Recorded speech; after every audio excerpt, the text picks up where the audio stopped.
નિઝામપુરામાં આવેલ Neelkamal corporative housing સોસાયટીના રહીશો મ્યુનિસિપલ કમિશનરને રજૂઆત કરવા માટે પહોંચ્યા હતા.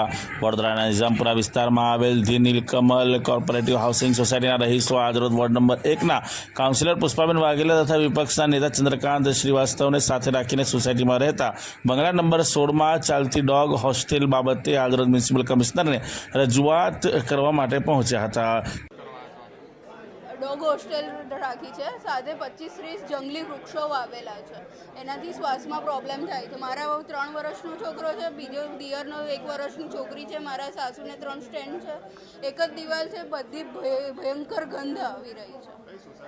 નિઝામપુરા નીલકમલ સોસાયટી, અમન દેસાઈ નામ છે. એના ખિલાફ 3-4 પોલીસ કમ્પ્લેન બી હશે જ અને હજી બી ચાલુ જ છે.